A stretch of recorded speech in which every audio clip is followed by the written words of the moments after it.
শিৱসাগৰ এটা ঘটনাৰ পৰা খিলঞ্জীয়া অস্তিত্ব ৰক্ষাৰ এখন সংগ্ৰাম আমি আৰম্ভ কৰিছিলোঁ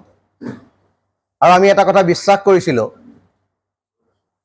যে অসমত থলগিৰি খিলঞ্জীয়া ৰাইজৰ হাতৰ পৰা ক্ৰমান্বয়ে অধিকাৰবিলাক কোনোবাই নহয় কোনোবাই কাঢ়ি লৈ গুচি গৈছে। আজি যদি নামনি অসমৰ প্ৰেক্ষাপটটো যদি আপোনালোকে চায়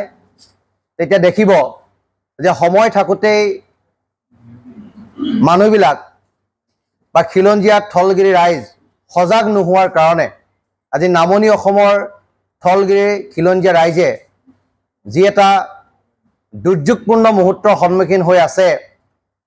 সেই কথা অসমৰ প্ৰান্তে প্ৰান্তে থকা থলগিৰি খিলঞ্জীয়া ৰাইজ সকলোৱে অৱগত। আজি মধ্য অসমৰ কথা যদি আপোনালোকে এবাৰ চকু ফুৰাই চায় তাতো দেখিব যে তাতো থলগিৰি খিলঞ্জীয়া ৰাইজৰ অধিকাৰবিলাক ক্ৰমান্বয়ে কাহিনী আৰু উপক্ৰম ঘটিছে, য'ৰ পৰা নেকি থলগিৰি খিলঞ্জীয়া ৰাইজ শংকিত হৈছে আৰু এটা অন্ধকাৰ ভৱিষ্যতৰ দিশে গতি কৰিবলৈ আৰম্ভ কৰিছে। ঠিক সেইদৰে উজনি অসমৰ প্ৰেক্ষাপটলৈ যদি আপোনালোকে অকণমান চকু ফুৰাই চায় তেতিয়াও আপোনালোকে দেখা পাব যে উজনি অসমৰ এই থলগিৰি খিলঞ্জীয়া ৰাইজ বসতি প্ৰদান কৰা এই অঞ্চলবিলাকত বিভিন্ন কাৰণত বিভিন্ন কাৰকে ক্ৰিয়া কৰিছে। ভূমি অধিকাৰ আমাৰ পৰা কাঢ়ি লৈ গুচি গৈছে, অৰ্থনৈতিকভাৱে আমাক কোঙা কৰি পেলোৱা হৈছে, ৰাজনৈতিকভাৱে আমাক সংকুচিত কৰা হৈছে, সাংস্কৃতিকভাৱে আমাক আক্ৰমণ কৰা হৈছে, ভাষিকভাৱে আমাক সংখ্যা লঘুত পৰিণত কৰাৰ এটা প্ৰক্ৰিয়া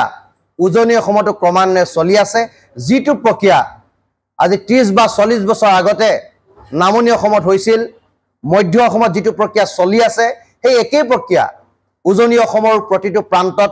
আজি তাৰিখত ৰাইজৰ চকু সেই ক্ষেত্ৰবিলাকত পৰিছে। গতিকে সময় থাকোঁতেই আমি থলগিৰি খিলঞ্জীয়া ৰাইজ যদি সজাগ আৰু সচেতন নহওঁ, আমি অধিকাৰবিলাকৰ ওপৰত যদি আমাৰ দৃষ্টি নিক্ষেপ যদি আমি নকৰোঁ তেতিয়াহ'লে নামনি অসম আৰু মধ্য অসমৰ দৰে পৰিৱেশ উজনি অসমৰ প্ৰতিটো প্ৰান্তত যে বিৰাজ কৰিব সেই কথা আমি কেতিয়াও নুই কৰিব নোৱাৰোঁ। সেইকাৰণে উজনি অসমৰ থলগিৰি খিলঞ্জীয়া ৰাইজে এটা সংকল্প ল'লে যে আমি দেহৰ শেষ বিন্দু তেজ থকালৈকে উজনি অসমৰ বা অসমৰ বিভিন্ন প্ৰান্তত থকা খিলঞ্জীয়া থলগিৰি ৰাইজৰ অধিকাৰ ৰক্ষণাবেক্ষণ দিবৰ কাৰণে আমি এখন গণ সজাগতা আৰু আমি এটা গণ আন্দোলনৰ আমি আয়োজন কৰিম। এই গণ আন্দোলনৰ উদ্দেশ্য এটাই হ'ব যে অসমত বসবাস কৰা থলগিৰি খিলঞ্জীয়া ৰাইজৰ হাতত অৰ্থনৈতিক অধিকাৰ, ৰাজনৈতিক অধিকাৰ, ভূমি অধিকাৰ, সাংস্কৃতিক অধিকাৰ আৰু ভাষিক অধিকাৰ যাতে কোনো কাৰণতে কোনো যাতে আমাৰ পৰা কাঢ়ি নিব নোৱাৰে, তাৰ কাৰণে অসমৰ প্ৰতিটো প্ৰান্তত বসবাস কৰা প্ৰতিজন থলগিৰি ৰাইজক মনত অকণমান মনোবল দিবৰ অৰ্থে আমি এখন সংগ্ৰাম কৰিব বিচাৰিছোঁ। আৰু আমি খুব আন্তৰিকতাৰে আৰু বিনম্ৰতাৰে অসমৰ প্ৰতিটো প্ৰান্তত থকা প্ৰতিজন খিলঞ্জীয়া থলগিৰি ৰাইজক আমি অনুৰোধ জনাব বিচাৰিছোঁ যে আহক ৰাইজ, সকলো ৰাজপথলৈ ওলাই আহক, গণতান্ত্ৰিকভাৱে আমি থলগিৰি খিলঞ্জীয়া ৰাইজৰ হকে আমি মাত মাতোঁ। নামনি অসমৰ যি এক ভয়াৱহ পৰিৱেশ আৰু পৰিস্থিতি, সেই ভয়াৱহ পৰিৱেশ আৰু পৰিস্থিতিত আজি থলগিৰি ৰাইজ কেনেকৈ কোঙা হৈ আছে, থলগিৰি ৰাইজে কেনেদৰে নিজৰ অধিকাৰ পৰা আঁতৰি থাকিবলগীয়া হৈছে সেই কথা আজি সকলোৱে জানে। মধ্য অসমৰ কথাটো আপোনালোকক লাহে লাহে আমি কৈছোঁৱে কিদৰে তাত অৱগত হৈছে। আৰু উজনি অসমৰ প্ৰতিটো প্ৰান্তত এই ধৰণৰ বিভীষিকাই আমাৰ মন আৰু মগজুত ক্ৰিয়া কৰিছে। সেইকাৰণে আমি এখন সংগ্ৰামত অৱতীৰ্ণ হৈছোঁ আৰু এই সংগ্ৰামখনে অসমৰ প্ৰেক্ষাপটটো সলাই দিব পাৰিব বুলি আমাৰ বিশ্বাস আছে। কাৰণ মাওখে উঠিলে গুৰি পৰুৱাৰ মৰণ নাই। আৰু অসমৰ প্ৰতিজন স্বাভিমানী থলগিৰি খিলঞ্জীয়াই যদি নিজৰ অধিকাৰৰ কাৰণে সংগ্ৰামখনত অৱতীৰ্ণ হয় তেতিয়া আমি অসমত অনাদি অনন্তকালৰ কাৰণে থলগিৰি খিলঞ্জীয়া ৰাইজে দবদবাই থাকিব পাৰিম। আৰু আমি যদি এই মুহূৰ্ততেই আমি যদি সজাগ আৰু সচেতন নহওঁ তেতিয়াহ'লে আমাৰ অসম বিধানসভাখনো থলগিৰি খিলঞ্জীয়া ৰাইজৰ হাতৰ পৰা গুচি যাব। অসমৰ মুখ্যমন্ত্ৰীজন আৰু অসমৰ প্ৰতিটো প্ৰান্তৰ যিসকল প্ৰতিনিধিয়ে বিধানসভাত নিজৰ আসন অলংকৃত কৰি আছে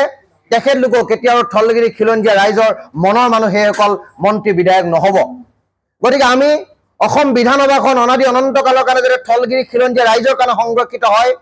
অসমৰ মুখ্যমন্ত্ৰীজন যাতে থলগিৰি খিলঞ্জীয়া ৰাইজৰ মাজৰ মনৰ মানুহ এজন হয়, অসমৰ প্ৰতিটো প্ৰান্তৰ প্ৰতিজন প্ৰতিনিধি বিধানসভালৈ নিৰ্বাচিত হোৱাৰ পাছত তেখেতলোকে যাতে থলগিৰি মনৰ মানুহ হ'ব পাৰে তাৰ কাৰণে আমি সংগ্ৰামত অৱতীৰ্ণ হ'ব লাগিব আৰু লোকসভালৈ যিসকল প্ৰতিনিধি আমি অসমৰ পৰা নিৰ্বাচিত কৰি পঠিয়াইছো তেখেতলোকে যাতে থলগিৰি খিলঞ্জীয়া ৰাইজৰ প্ৰতিনিধি হয় তেখেতলোকে যাতে থলগিৰি খিলঞ্জীয়া ৰাইজৰ মনৰ মানুহ হয় তাৰ কামৰ জৰিয়তে আপোনালোকে সমগ্ৰ অসমৰ খিলঞ্জীয়া থলগিৰি ৰাইজক জাগৃত কৰাৰ সেই কামটো আপোনালোকে কৰক ফেচবুকত আপোনালোকে সদায় লাইভ আহক ফেচবুকত আপোনালোকে কমেণ্ট দিবলৈ আৰম্ভ কৰক ছ'চিয়েল মিডিয়াত কেম্পেইনিং কৰিবলৈ আৰম্ভ কৰক তেতিয়া দেখিব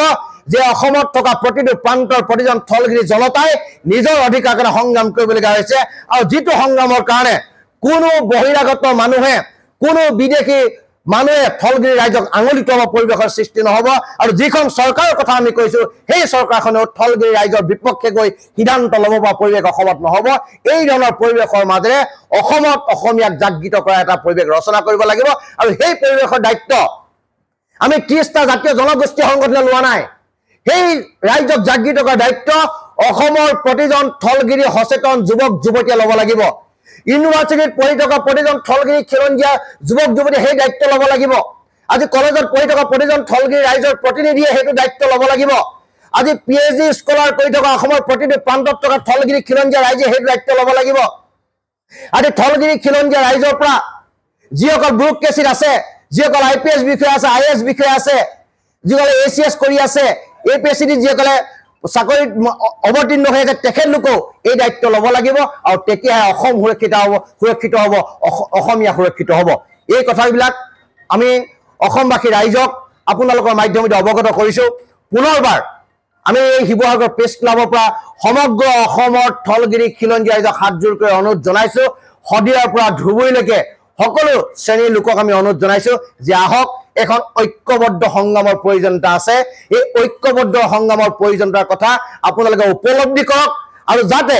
নিজৰ জেগাটুকুৰাতে যাতে ছেকেণ্ড ক্লাছ চিটিজেন হিচাপে বসবাস কৰিব পৰিৱেশ যাতে অনাদি অনন্তকালৰ কাৰণে আমাৰ মাজৰ পৰা হেৰাই যায় এই কথাষাৰ আপোনালোকক ক'লো আৰু যিসকল মানুহে এই সংগ্ৰাম কৰিবলৈ যাওঁতে ৰাজনৈতিক দৃষ্টিকোণেৰে কথাবিলাক চাব যিসকল ব্যক্তিয়ে ৰাজনীতি কৰিবলৈ আমাৰ মাজত যাব এই কামবিলাক কৰিবলৈ গ'লে হিন্দু মুছলিম কথাবিলাক ট্ৰাম্প খেলিব সাম্প্ৰদায়িক কথা বতৰাবিলাক ক'ব জনগোষ্ঠীয় সংকীৰ্ণ চিন্তা চেতনাৰ কথা ক'ব তেখেতলোকক কিন্তু থলগিৰি খিলঞ্জীয়া ৰাইজে উচিত প্ৰত্যুত্তৰ দিব লাগিব কাৰণ সংগ্ৰাম আৰম্ভ হ'ব থলগিৰি খিলঞ্জীয়া ৰাইজৰ অস্তিত্বৰ কাৰণে এই সংগ্ৰাম আৰম্ভ হ'ব অনাদি অনন্তকালৰ কাৰণে অসমত থলগিৰি খিলঞ্জীয়া ৰাইজৰ দবদবনি থকাৰ কাৰণে ইয়াত কোনো ধৰ্মীয় উন্মাদনাৰ কথা বতৰাবিলাক নাহিব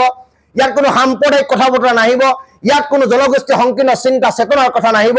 ইয়াত কোনো সম্প্ৰদায়ৰ কথা নাহিব কেৱল মাত্ৰ আহিব থলগিৰি খিলঞ্জীয়া ৰাইজৰ অনাদি অনন্তকালৰ কাৰণে অস্তিত্ব ৰক্ষা সংগ্ৰামৰ কথা বতৰাবিলাক আহিব এই কথাটো আপোনালোকৰ মাধ্যমেদি অসমবাসী ৰাইজক অৱগত কৰিলোঁ যোৱাকালি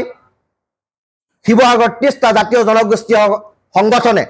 আমি যিকেইটা উমৈহতীয়া কেইটামান সিদ্ধান্তত আমি উপনীত হ'লোঁ সেই সিদ্ধান্তকেইটা মই পুনৰবাৰ আপোনালোকৰ মাধ্যমেদি অসমৰ সংগ্ৰামী জনতাক আমি অৱগত কৰিব বিচাৰিছোঁ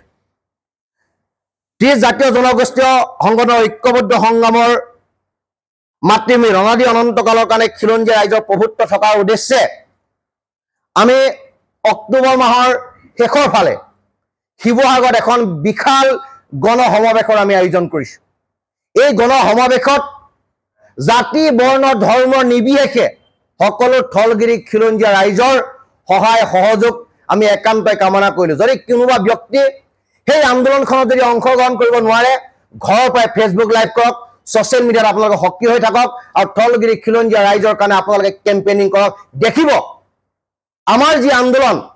সেই আন্দোলনখনত অসম চৰকাৰ কেন্দ্ৰীয় চৰকাৰে ভাবিবলৈ বাধ্য হ'ব যে এইবাৰ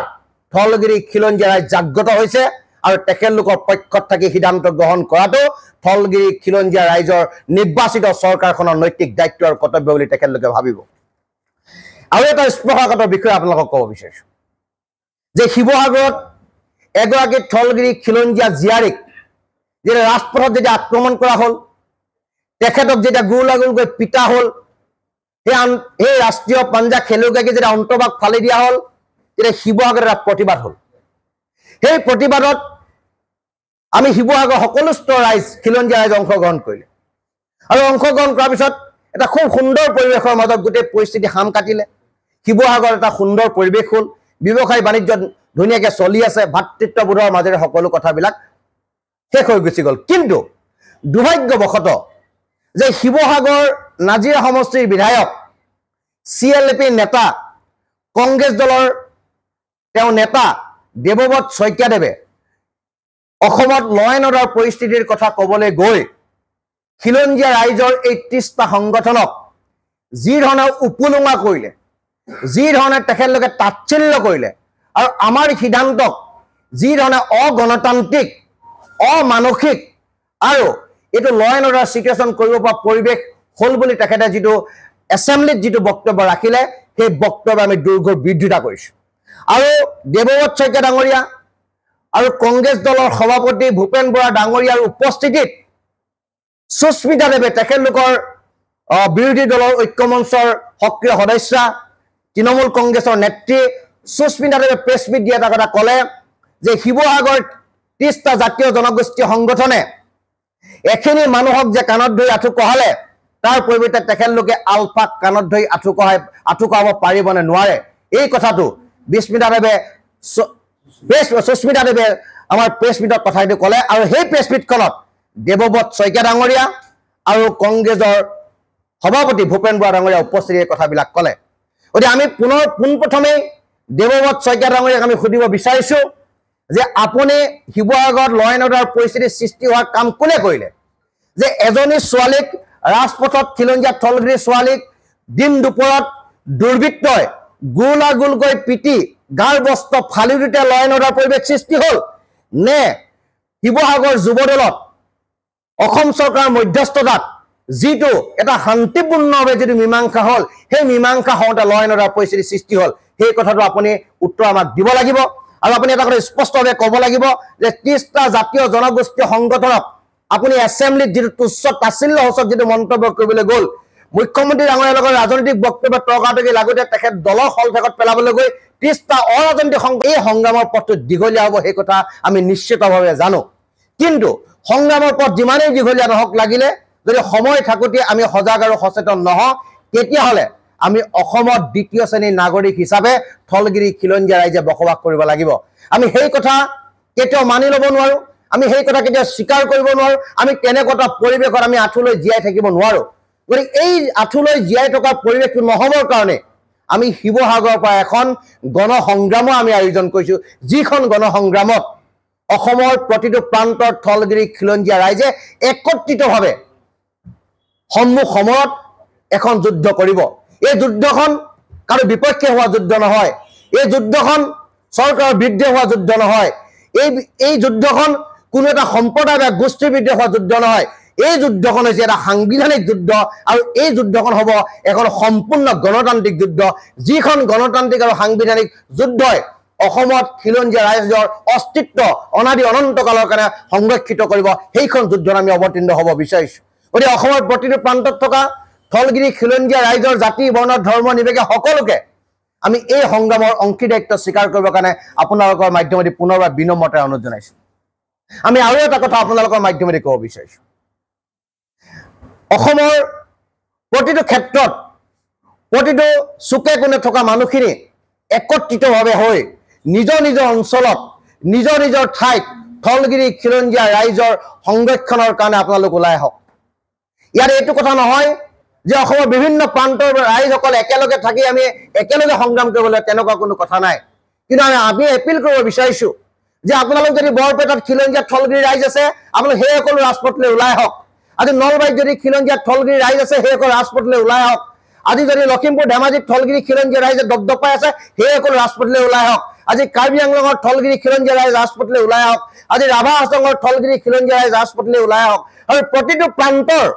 যিসকল থলগিৰি খিলঞ্জীয়া ৰাইজ আছে যিসকলে ভাবি আছে বা যিসকলে দেখি আছে যে আমি আমাৰ জেগাতে আমি দ্বিতীয় শ্ৰেণীৰ নাগৰিকত পৰিণত হৈছোঁ আমি তৃতীয় শ্ৰেণীৰ নাগৰিকত পৰিণত হৈছোঁ সেইসকলে ৰাজপথলৈ ওলাই আহক আৰু আপুনি এখন গণসংগ্ৰামৰ দিশে গোটেই আন্দোলনখন গুচি যাব আৰু অসমত থকা প্ৰতিটো শ্ৰেণীৰ মানুহে এই সংগ্ৰামখনৰ লগত জড়িত হৈ পৰিব তেতিয়া অসমখন সুৰক্ষিত হ'ব অসমীয়া সুৰক্ষিত হ'ব থলগিৰি খিলঞ্জীয়া ৰাইজ অসমৰ অনাদি অনন্তকালৰে সুৰক্ষিত হৈ থাকিব এইটো আমি শিৱসাগৰৰ 30টা জাতীয় জনগোষ্ঠীয় সংগঠনে অসমবাসী ৰাইজলৈ এটা বিনম্ৰতা আৰু খুব আন্তৰিকতাৰে এটা অনুৰোধ জনাইছোঁ আমি আপোনালোকক হাতযোৰ কৰি কাবৌ কৰিছোঁ যে আপোনালোক ওলাই আহক আপোনালোকে এইটো নাভাবিব যে শিৱসাগৰত থকা 30টা জাতীয় জনগোষ্ঠী সংগঠনে অসমৰ ইমূৰৰ পৰা সিমূৰলৈ এটা আলোড়ন সৃষ্টি কৰিব পাৰিব সেই কথা আপোনালোকে মনত নাভাবিব আমি এটা চিন্তাৰ খোৰাক আপোনালোকলৈ এৰি দিছো আমি এটা আন্দোলনৰ গতিধাৰা আপোনালোকৰ মাজলৈ এৰি দিছো এই চিন্তাৰ খোৰাক আৰু আন্দোলনৰ গতিধাৰা আপোনালোক মিলিত হওক এই বিভিন্ন ক্ষেত্ৰৰ পৰা এই চিন্তাধাৰাৰ লগত আপোনালোক সংমিশ্ৰিত হওক আৰু তেতিয়া দেখিব যে অসমৰ বিভিন্ন প্ৰান্তত থকা ৰাইজ ৰাজপথলৈ ওলাই আহিছে আৰু নিজৰ অধিকাৰৰ কাৰণে নিজৰ অঞ্চলত মাত মাতিছে তেতিয়া কোনেও আমাক কোনো ক্ষেত্ৰতে বিভিন্ন ক্ষেত্ৰৰ পৰা আক্ৰমণ কৰাৰ পৰিৱেশ অসমত নাথাকিব আৰু আমি স্বাভিমানী অসমীয়া জাতিটোৱে অসমত স্বাভিমানীৰে মূৰ তুলি জীয়াই থকা এটা পৰিৱেশ ৰচনা কৰিব পাৰিম এই কথা আজি আমি শিৱসাগৰ প্ৰেছ ক্লাবৰ সম্বোধন ধৰা এই সংবাদ মেলৰ জৰিয়তে অসমৰ প্ৰতিটো প্ৰান্তত থকা থলগিৰি খিলঞ্জীয়া ৰাইজক আমি এই কথা মনৰ কথাত আমি অৱগত কৰিব বিচাৰিছো আৰু এটা কথা আপোনালোকক অৱগত কৰিব বিচাৰিছো যে আমি কৈছিলো যে খিলঞ্জীয়া অস্তিত্ব ৰক্ষাৰ সংগ্ৰামখন দীঘলীয়া হ'ব আৰু আমি সকলোৱে মিলি শিৱসাগৰত এটা গণসমাৱেশৰ আমি আয়োজন কৰিব বিচাৰিছো এই গণসমাৱেশত এটাই আমি কথা ক'ব বিচাৰিছো যে ৰাইজক সজাগ আৰু সচেতন কৰি অসমৰ বিভিন্ন প্ৰান্তত বসবাস কৰা থলগিৰি খিলঞ্জীয়া ৰাইজক যাতে অধিকাৰসমূহৰ কথা আমি অৱগত কৰিব পাৰোঁ আৰু অসমত শাসনাধিষ্ঠ চৰকাৰখনৰ যাতে চকু মেল খুৱাব পাৰোঁ কাৰণ আমি খুলি দিব পাৰোঁ তেখেতলোকক আমি জনাব পাৰোঁ যে আপোনালোকে যিখন অসমত চৰকাৰ গঠন কৰি আছে সেইখন অসমত খিলঞ্জীয়া থলগিৰি ৰাইজে আপোনালোকক শাসনত অলংকৃত কৰাইছে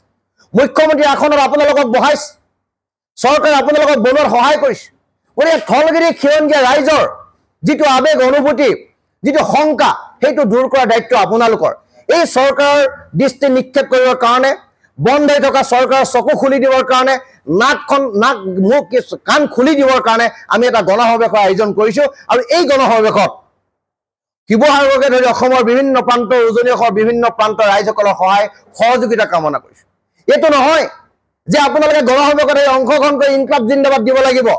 আপোনালোকে ছ'চিয়েল মিডিয়াৰ দ্বাৰা কেম্পেইনিং কৰক আপোনালোক ফেচবুক লাইভত আহক আপোনালোকে নিজৰ ঘৰৰ ভিতৰত থাকি মনৰ কথাখিনি ফেচবুকৰ জৰিয়তে কওক ছ'চিয়েল মিডিয়াৰ জৰিয়তে কওক আপোনালোকে অসমৰ বিভিন্ন প্ৰান্তত থকা থলগিৰি খিলঞ্জীয়া ৰাইজক একত্ৰিত কৰাৰ কাৰণে আপোনালোকৰ এটা বহুমূলীয়া বক্তব্যই থলগিৰি ৰাইজক জাগৃত কৰিব আপোনালোকে কওক যে বৰপেটা জিলাত থলগিৰি খিলঞ্জীয়া ৰাইজে এইটো দুৰ্যোগৰ সন্মুখীন হৈ আছে আপোনালোকে এইটো কথা কওক যে আমাৰ উত্তৰ অসমত থকা এই মানুহখিনিয়ে এইটো সংকট ভোগ কৰি আছে আজি বৰাক উপত্যকাত থকা থলগিৰি খিলঞ্জীয়া ৰাইজে কি দুৰ্যোগ সন্মুখীন হৈ আছে আপোনালোকে ফেচবুক জৰিয়তে অসমৰ ৰাইজক অৱগত কৰক তেতিয়া অসমৰ ৰাইজে বুজি পাব যে বৰপেটাত থকা নলবাৰীত থকা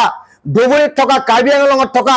উত্তৰ কাছাৰত থকা থলগিৰি খিলঞ্জীয়া ৰাইজে কেনেধৰণে দুৰ্যোগৰ সন্মুখীন হৈ আছে এই কথাষাৰ অসমৰ মানুহে বুজি পাব আপোনালোকে শদিয়াত থকা থলগিৰি খিলঞ্জীয়া ৰাইজে ফেচবুক লাইভৰ জৰিয়তে অসমৰ জনগণক বুজাই দিয়ক যে আমি কেনেকুৱা দুৰ্যোগপূৰ্ণ মুহূৰ্তত আমি খাৰা হৈ আছো আজি তিনিচুকীয়াত থকা থলগিৰি ৰাইজে সেই কথা ৰাইজক জনাই দিয়ক ফেচবুকৰ জৰিয়তে ছ'চিয়েল মিডিয়াৰ জৰিয়তে যে আমি কেনেদৰে দুৰ্যোগপূৰ্ণ এটা মুহূৰ্তত আমি খাৰা হৈ আছো এটা ছ'চিয়েল আমাৰ কথাখিনি একদম স্পষ্ট আমাৰ খিলঞ্জীয়া মানুহৰ অস্তিত্ব ৰক্ষাৰ কাৰণে আমি কৰা এই সংগ্ৰামখনক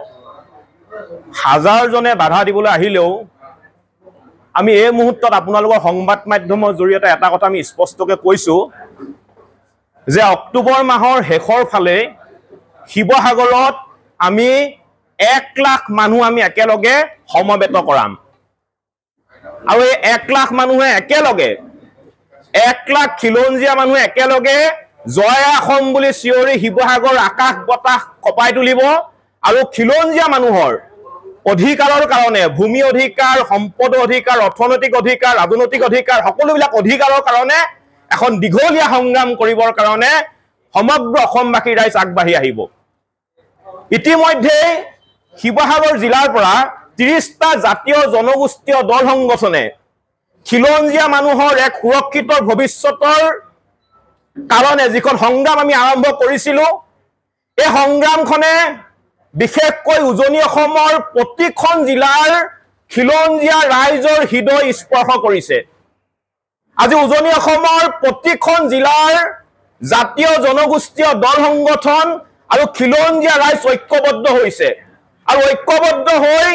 আমি 30টা জাতীয় জনগোষ্ঠীয় দল সংগঠনে আমি যিকেইটা দাবী লৈ ইতিমধ্যে আমি সংগ্ৰামত পথাৰত আমি ভৰি দিছিলোঁ আৰু উজনি অসমৰ প্ৰতিখন জিলাৰ প্ৰতিজন খিলঞ্জীয়া ৰাইজে কিন্তু আমাৰ দাবীকেইটা সমৰ্থন জনায় তেওঁলোকেও এই সংগ্ৰামখন আগবঢ়াই নিবৰ কাৰণে আগবাঢ়ি আহিছে আৰু সেইটো কাৰণে আমি শিৱসাগৰ জিলাৰ 30টা জাতীয় জনগোষ্ঠীয় দল সংগঠনে আমি এটা সিদ্ধান্ত লৈছো যে আমি ছেপ্টেম্বৰ মাহৰ মাজভাগৰ পৰা উজনি অসমৰ থকা প্ৰত্যেকখন জিলাৰ জাতীয় জনগোষ্ঠীয় দল সংগঠনৰ নেতৃত্ব আৰু যি সচেতন ৰাইজ আছে এই ৰাইজৰ লগত আমি আলোচনাত মিলিত হ'ম আৰু মিলিত হৈ আমি অক্টোবৰ মাহৰ শেষৰ ফালে শিৱসাগৰত 1 লাখ মানুহ আমি একগোট কৰি শিৱসাগৰ ৰাজপথৰ পৰা আমি চিঞৰিম জয় আই অসম আৰু আমি আমাৰ খিলঞ্জীয়া মানুহৰ যিখন আমাৰ অধিকাৰৰ যিখন সংগ্ৰাম এই সংগ্ৰামখন আমি আগবঢ়াই লৈ যাম দ্বিতীয় কথাটো হৈছে যে আমি কৰা যিখন এই সংগ্ৰামখনত আমি দেখা পাইছো যেতিয়া আমি কোনোবা অনা অসমীয়া মাৰোৱাৰী আৰু বিহাৰীৰ বিৰুদ্ধে আমি সংগ্ৰাম কৰো বা আন্দোলন কৰো তেতিয়া এছাম মানুহে আমাক সমৰ্থন জনায় আৰু যেতিয়াই আমি সন্দেহযুক্ত নাগৰিকৰ প্ৰসংগটো আহে ন্যায়ৰ প্ৰসংগ আহে তেতিয়া এই চাম মানুহৰ কিন্তু গাত বিচাই ডকাৰি ডাকে তেওঁলোক আঁতৰি যায় তেওঁলোকে তেতিয়া মৌনতা অৱলম্বন কৰে গতিকে আমি স্পষ্টকৈ ক'ব বিচাৰিছো যে যি ধৰণে মাৰোৱাৰী বিহাৰী আমাৰ দৃষ্টিত অখিলঞ্জীয়া ঠিক সেই ধৰণে যি অকল সন্দেহযুক্ত নাগৰিক আছে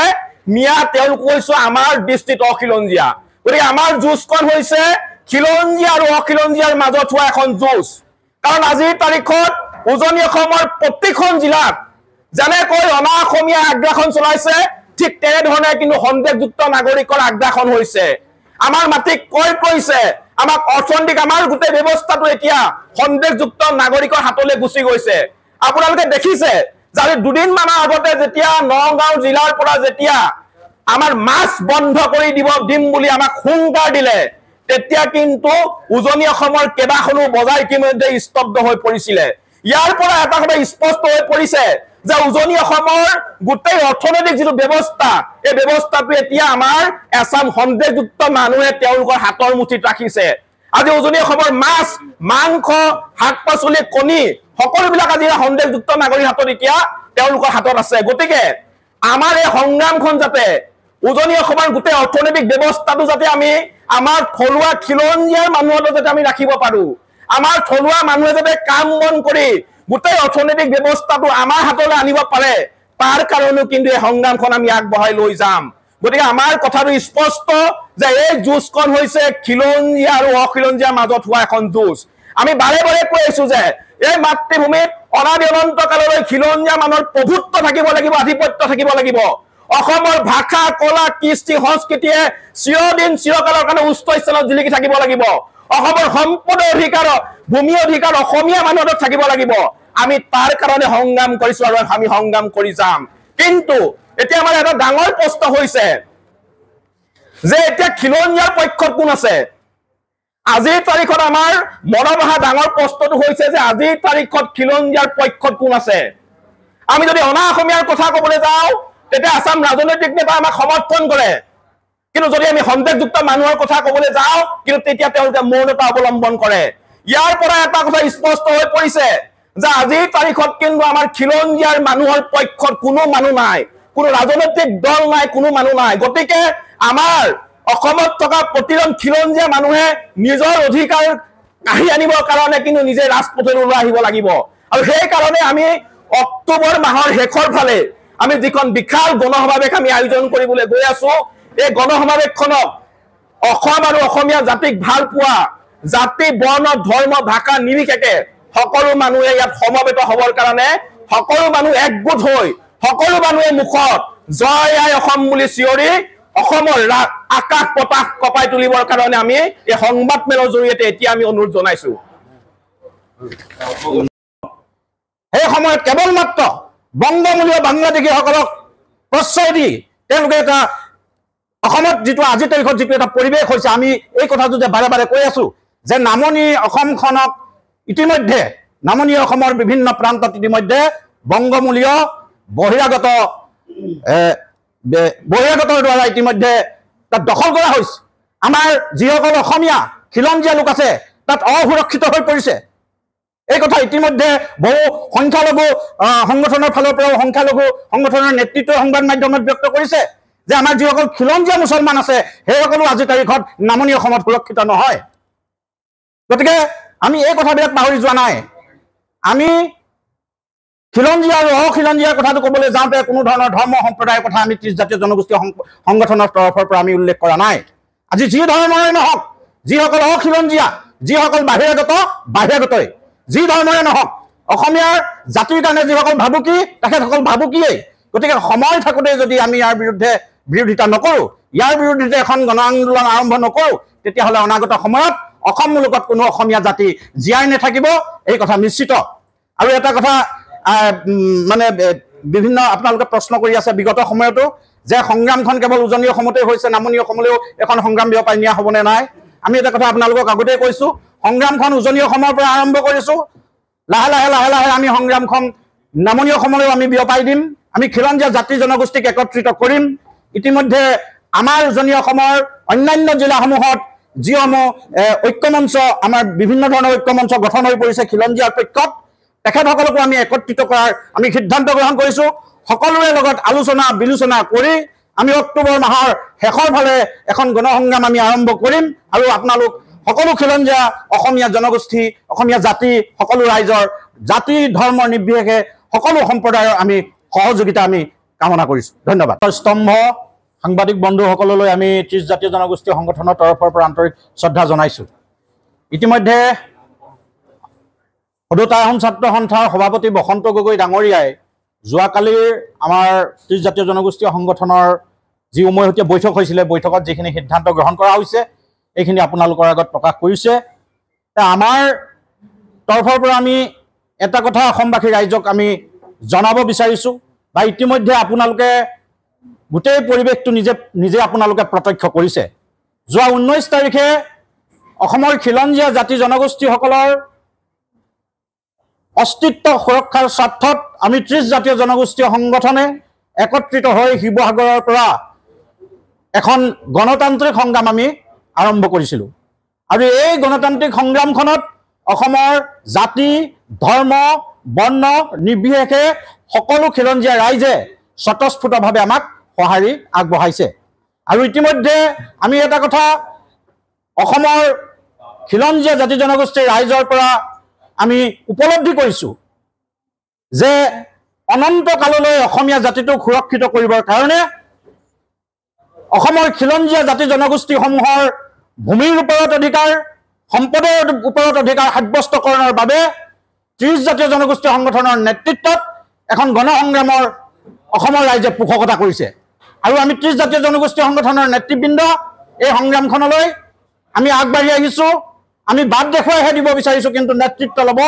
অসমৰ খিলঞ্জীয়া জাতি জনগোষ্ঠীয় ৰাইজে।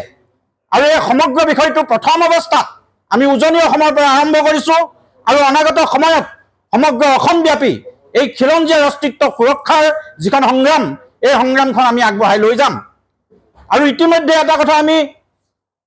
স্পষ্ট কৰিছোঁ, ইতিমধ্যে বসন্ত গগৈ ডাঙৰীয়াও কৈছে যে এই সংগ্ৰামখন আগবঢ়াই নিবলৈ যাওঁতে প্ৰথম পৰ্যায়ৰ যিটো ঘটনা শিৱসাগৰত সংঘটিত হৈছিলে, তাৰপিছত আমি দেখিবলৈ পালোঁ এটা সঠিক লাইনত যেতিয়া আমি সংগ্ৰামখন আগবঢ়াই নিছোঁ, সেই সময়ত আমি এটা কথা স্পষ্ট কৰি দিছোঁ যে আমি কোনো কাৰো পক্ষত নাই, আমি কোনো ৰাজনৈতিক দলৰ পক্ষত নাই, আমি কেৱল আছোঁ অসমৰ খিলঞ্জীয়া জাতি জনগোষ্ঠীৰ পক্ষত। এই কথাটো আমি বাৰে বাৰে উল্লেখ কৰিছোঁ। আৰু প্ৰথম যিখন আমি সংগ্ৰাম শিৱসাগৰত আৰম্ভ কৰিছিলোঁ, সেইদিনা আমি স্পষ্টকৈ এই বিষয়খিনি উল্লেখ কৰি দিছোঁ। কোনো এখন চৰকাৰ, কোনো বিৰোধী দলক আমি সমালোচনা কৰি এখন সংগ্ৰাম আৰম্ভ কৰা নাছিলোঁ। কিন্তু আটাইতকৈ উদ্বেগজনক কথা, ধিংকাণ্ড সংঘটিত হোৱাৰ পাছতেই আমি কিছুমান ৰাজনৈতিক নেতা পালি নেতাৰ কিছুমান বক্তব্য আমি প্ৰত্যক্ষ কৰিলোঁ, যিবিলাকৰ মুখত যিবিলাকে শব্দ তেখেতসকলে ব্যৱহাৰ কৰিছে। প্ৰথমতে আমি দেখিবলৈ পালোঁ যে বিৰোধী দলৰ কেইগৰাকীমান বিধায়কৰ পৰাই প্ৰথমতে তেখেতসকলে খিলঞ্জীয়া উজনি অসমৰ ৩০ জাতীয় জনগোষ্ঠীসমূহক সমালোচনা কৰিবলৈ আৰম্ভ কৰিলে। আৰু সমালোচনা কৰিবলৈ যাওঁতে বাৰে বাৰে তেখেতসকলৰ মুখত কিন্তু এই সাম্প্ৰদায়িক মন্তব্যবিলাক আমি দেখিবলৈ পালোঁ। আমি সূক্ষ্মভাৱে গোটেই বিষয়খিনি পৰ্যালোচনা কৰিছোঁ, সূক্ষ্মভাৱে গোটেই কথাখিনি চিন্তা চৰ্চা আমি কৰিছোঁ। আমি চৰকাৰখনে, শাসকীয় দলৰ চৰকাৰখনে যেতিয়া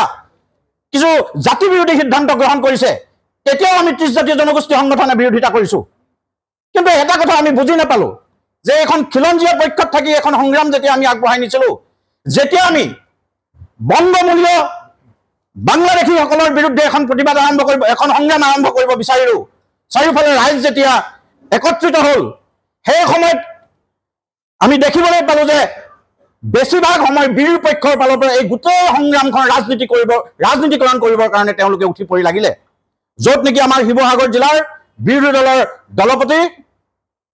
দেৱব্ৰত শইকীয়াই আমাৰ টি সংগঠনক উদ্দেশ্যি বিৰূপ মন্তব্য প্ৰদান কৰিলে। TMCৰ আজি বিৰোধী ঐক্য মঞ্চৰ অন্য এটা দল TMCৰ সাংসদ সুস্মিতা দেৱেও আমাক তুচ্ছ তাচ্ছিল্য কৰিলে। আমি দেখিবলৈ পালোঁ প্ৰথম ক'ৰ পৰা আৰম্ভ হৈছিলে, আমাক সমালোচনা কৰা প্ৰথম ক'ৰ পৰা আৰম্ভ হৈছিলে, এই গোটেই কথাখিনি আমি চালি জাৰি চালোঁ। আমি দেখিবলৈ পালোঁ যে গোৱালপাৰা বিধায়কগৰাকীয়ে আমাক সমালোচনা কৰিলে। আমি দেখিবলৈ পালোঁ অন্যান্য বহুকেইগৰাকী বিৰোধী দলৰ নেতা, ৰাজনৈতিক নেতা পালি নেতাই আমাক সমালোচনা কৰিবলৈ ধৰিলে আৰু বিভিন্ন ধৰণে ছ'চিয়েল মিডিয়া বা সংবাদ মাধ্যমৰ জৰিয়তে কিছুমান সাম্প্ৰদায়িক মন্তব্য তেখেতসকলে আগবঢ়াবলৈ বিচাৰিলে। এই কথাটো এটা স্পষ্ট হৈ পৰিলে যে আপোনালোকক আমি বাৰে বাৰে এটা কথা কৈছোঁ, আমি চৰকাৰী পক্ষৰ সিদ্ধান্তসমূহক, জাতি বিৰোধী সিদ্ধান্তসমূহক বিৰোধিতা কৰা মানে কোনো এটা বিৰোধী ৰাজনৈতিক দলক সমৰ্থন কৰা নুবুজা, এই কথাটো আমি বাৰে বাৰে কৈ আছোঁ। গতিকে আজিৰ তাৰিখত এই গোটেই যি পৰিস্থিতি, আমাৰ যিখন সংগ্ৰাম বিপথে পৰিচালিত কৰিবৰ কাৰণে বিৰোধী পক্ষৰ পৰা একত্ৰিতভাৱে বিভিন্ন পক্ষই বাৰে বাৰে হেঁচা দি বাৰে বাৰে তেখেতসকলে এনেকুৱা ধৰণৰ মন্তব্য কৰি আমাৰ সংগ্ৰামখন বিচলিত কৰিব বিচাৰিছে আৰু অসমৰ ৰাইজক বিভ্ৰান্ত কৰিব বিচাৰিছে। গতিকে আজিৰ সংবাদ মাধ্যমৰ জৰিয়তে আমি অসমৰ ৰাইজক কৰজোৰে প্ৰাৰ্থনা কৰি আমি আহ্বান জনাইছোঁ যে অসমৰ খিলঞ্জীয়া ৰাইজ কোনো কাৰণতে বিভ্ৰান্ত হ'ব নালাগে। আমাৰ যিখন সংগ্ৰাম আমি খিলঞ্জীয়াৰ পক্ষত আৰম্ভ কৰিছোঁ, এই সংগ্ৰামখন আমি আপোনালোকৰ অনুমতি লৈ, আপোনালোকৰ দিহা পৰামৰ্শ লৈ, আপোনালোকক লগত লৈ আমি সঠিক দিশত আগবঢ়াই লৈ যাম। এই কথাখিনি আমি এটা কথা কৈছোঁ। লগতে এটা কথা আমি ক'ব লাগিব, যিহেতু বিৰোধী দলে বাৰে বাৰে আমাক সমালোচনা কৰিছে, কংগ্ৰেছ দলে আমাক বাৰে বাৰে সমালোচনা কৰিছে, কংগ্ৰেছ দলে এটা কথা হয়তো পাহৰি গৈছে যে বিগত সময়ত যেতিয়া তেখেতসকলে অসমক প্ৰতিনিধিত্ব কৰি চৰকাৰ গঠন কৰি আছিলে, প্ৰথম কথা হ'ল কিহৰ কাৰণে তেওঁলোকক অসমৰ ৰাইজে বিদায় দিবলগীয়া হ'ল। এই কথা আজি আপোনালোকে গম পাইছে, 30 জাতি জনগোষ্ঠী সংগঠনে আমি ঐক্যবদ্ধ হিচাপে সংবাদমেল দিয়া হৈছে। আমি অলপ আমাৰ দুখ লাগিছে, যিহেতু আমি নিজৰ জাতিটোৰ কাৰণে মাত মাতি আহিছোঁ, আমি খিলঞ্জীয়া অস্তিত্ব ৰক্ষা সংগ্ৰামখনৰ কাৰণে মাত মাতি আহিছোঁ। তাৰ মাজতে আমাৰ বিৰোধী দলৰ সভাপতি দেৱব্ৰত শইকীয়া, নাজিৰা সমষ্টিৰ বিধায়ক দেৱব্ৰত শইকীয়াই আমাক তুচ্ছ তাচ্ছল্য শব্দবিলাক কোৱা লিখা আমাৰ অনুভৱ হৈছে যে আমি সংগ্ৰামখন এগৰাকী ছোৱালীৰ কাৰণে যেন আমি কৰাৰ কাৰণে কিবা ভুল হ'ল নি। আমি দেৱব্ৰত শইকীয়াক আমি প্ৰশ্ন কৰিব বিচাৰিছোঁ যে এগৰাকী ছোৱালী ন্যায় পোৱাৰ কাৰণে, ন্যায় পাবৰ কাৰণে যদি আমি আন্দোলন কৰাৰ কাৰণে যদি ভুল হ'ল, তেওঁ আমাক ক'ব লাগিছিল ভুল হ'ল বুলি। কিন্তু আমাক সমালোচনা কৰিছে, য'ত সদনত কৈছে এষাৰ কথা, কোনোবা এখন সংবাদমেলত নহয়, এটা সদনত, যিটো সদনত কোৱা কথাবিলাক লিপিবদ্ধ হৈ থাকে, সদনত কোৱা কথাবিলাক। কিন্তু দেৱব্ৰত শইকীয়াই এইখিনিয়ে জ্ঞান নাই। তেওঁ এজন কংগ্ৰেছ দলৰ দলপতি হিচাপে, এজন বিধায়ক হিচাপে 30টা জাতি জনগোষ্ঠী সংগঠনৰ সমালোচনা কৰিব ইমান সাহস পালে। যিগৰাকীয়ে বিজেপিলৈ যাম যাম বুলি কৈ থাকে, মাকে যেতিয়া কয় যে বিজেপিলৈ বোপাই নাযাবি বুলি, তেতিয়াহে তেওঁ বোলে বিজেপিলৈ নাযায়। আৰু ইভাগেতো বিজেপিৰ লগতে কথা বতৰাবিলাক চলি থাকে দেৱব্ৰত শইকীয়াই। আৰু দেৱব্ৰত শইকীয়াই এই কথাখিনি তেওঁ, আমি যিমানখিনি জানো, তেওঁ হয়তো বিজেপিৰ লগতো তেওঁ মিতিয়ালি আছে দেৱব্ৰত শইকীয়াই। আৰু কিন্তু তেওঁ এই কথাখিনি আমাক বাৰে বাৰে তেওঁ আমাৰ তুচ্ছ তাচ্ছিল্য কৈ থকাৰ কাৰণে আমি ধিক্কাৰ জনাইছোঁ। আৰু তেওঁ অতি সোনকালে এই আমাৰ যি 30 জাতি জনগোষ্ঠী সংগঠনক সময় দিয়া হৈছে, সময়ৰ ভিতৰত তেওঁ স্থিতি স্পষ্ট কৰিবৰ বাবে আমি দাবী জনাইছোঁ। আৰু লগতে আমাৰ যি তৃণমূল কংগ্ৰেছৰ সুস্মিতা দে নামৰ যিগৰাকী সাংসদগৰাকীক আমি তীব্ৰ ভাষাই গৰিহণা জনাইছোঁ। সুস্মিতা যে অসমৰ তেওঁ অভিভাৱক নহয়, 30 জাতি জনগোষ্ঠীৰ অভিভাৱক নহয়। আমি তেওঁক সকীয়াই দিছোঁ যে আলফা তুলনাক আমাক নানিব, আলফাক কিবা ক'বলৈ থাকিলে তেওঁ ডাইৰেক্ট কৰক, কিন্তু আমাক জাতি জনগোষ্ঠী সংগঠনবিলাকৰ টাৰ্গেট কৰি এই কথাখিনি কোৱাৰ কাৰণে তেওঁক আমি সেৱা বিচাৰিবৰ বাবে দাবী জনাইছোঁ। আৰু সুস্মিতা যে যদি উজনি অসমত আহে তেনেহ'লে কিন্তু আমি পহুখেদা দিয়া হ'ব যে 30 জাতি জনগোষ্ঠীক তেওঁ যি সমালোচনা কৰিছে, এই সমালোচনা কৰাৰ কাৰণে সুস্মিতা দেৱক আমি পহুখেদা দিয়া হ'ব।